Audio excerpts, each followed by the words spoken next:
My manipulative boyfriend slept with my best friend behind my back and convinced me to take him back only to cheat again.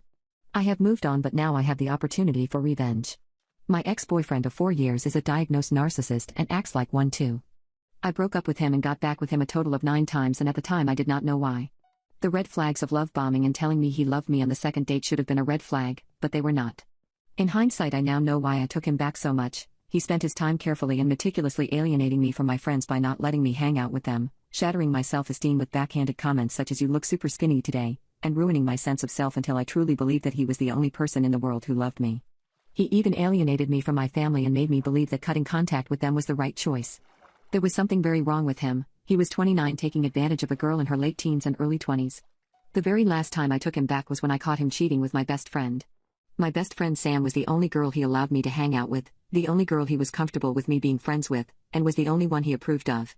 He never specified why he approved of her, he would just say he did. Before this, Sam was my sister, and what makes this potentially even worse is that she knew everything about our relationship and the issues I was having while in it. I caught them in our house after I came home from work early. They were doing it in our bed and were very vocal about it. I remember my heart breaking. Not because of what my boyfriend did, but because of Sam. My boyfriend had cheated on me in the past, and I was so checked out of our relationship that I did not even care. But Sam was different. She was the only person in my life that I trusted. The fact she did this to me hurt more than I could ever describe. Of course, I cut Sam off immediately, and I was without a doubt ready to cut my boyfriend off too and actually break up with him. I told him we are over. I even booked plane tickets to a new state and started hunting for jobs there. I was ready to leave. However, just when I thought I was mentally strong enough to get away at last, my ex-boyfriend used the dirtiest tactic to win me back. He promised to buy me a puppy. We lived together at the time, and although our apartments allowed pets, he never wanted to own one.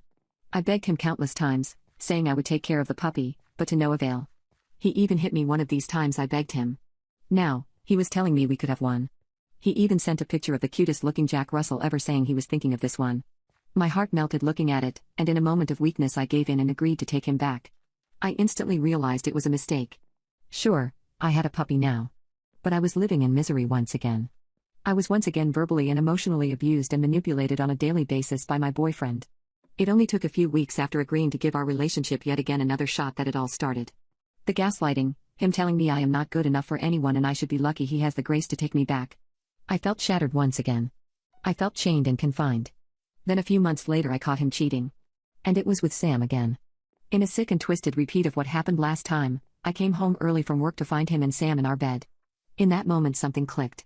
I do not know what. But I changed. I felt no sadness. I felt relief. Here was proof, so much undeniable proof that my boyfriend was, is, and always will be a disgusting vermin. One who I would no longer allow myself to be controlled by. When I caught them this time I did not cry, I simply told my boyfriend that this time, we are finally done for good. In a moment, where I actually felt some sort of power, I left the house and booked myself a hotel. I texted him telling him that we are over, that I will be coming to the house tomorrow to gather my things as well as the puppy, and if he tries to stop me, I will be calling the cops. I blocked him before he responded. I came over the next day as planned, and to no one's surprise, my boyfriend did his best to manipulate me into staying, this time promising to take me on my dream vacation to Iceland. I'm not going to lie, I contemplated it for half a second before snapping out and telling him no. When I tried to leave, he laid hands on me. He left a bruise on my cheek. I took myself and my puppy on a 4-hour drive to a different state and slept in my care that night.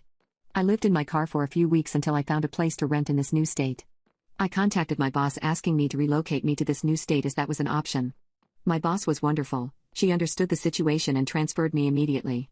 So I was back on my feet rather quickly, but now totally alone. At least I was finally free. It has been 6 months since this has happened and I had no contact with him all this time. However, my ex-best friend Sam has reached out to me begging for forgiveness.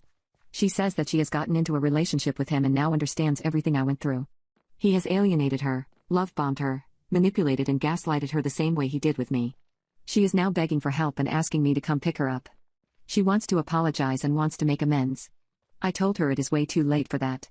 That she has made her bed and can lie in it. However, I am having a dilemma on what to do. There is a part of me that wants to stay here and leave my old life behind for good. I have made some friends, started therapy and am starting to feel good again. But another part of me is telling me to be petty.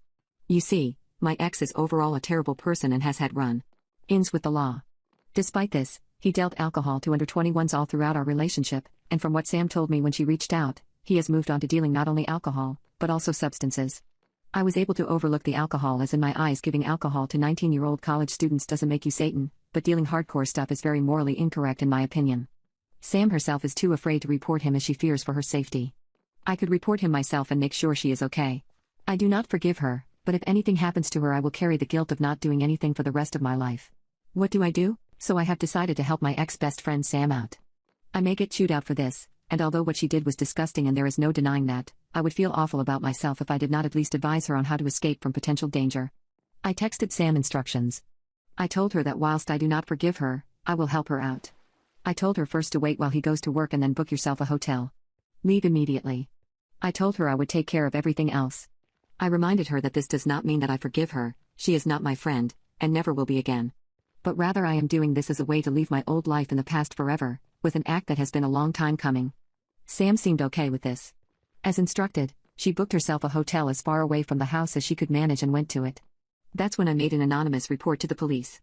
I gave them my ex's name as well as the address, and told them that I have very strong suspicions that hardcore substance dealings and dealings of alcohol are going on there, and told them I had no doubt that my ex was involved. I also told them that he was very abusive to his current girlfriend. The police thanked me and told me they were going to investigate. I called Sam and let her know what I had done, and told her I reported him for being physically abusive too. I told her that she will need to testify and allude to the abuse, as well as cooperate with the police. I knew Sam had no involvement in the substance dealings, as she had told me, so I was not worried about her getting arrested too. Sam agreed to testify, and I gave her further information about my ex. I told her if she would like to give herself bruises to accentuate the abuse, that would be okay too. Then she told me there was no need, he laid hands on her and she has marks on her. I told her I was sorry for that and left her at that. I told her I also gave her police her contact information, and that was that. I did not hear about it for the next few months. Then Sam texted me. She told me that her ex was in prison due to dealing substances, and the abuse she proved helped land him behind bars. I told her I was glad to hear everything was okay, but again reiterated that my old life was behind me now.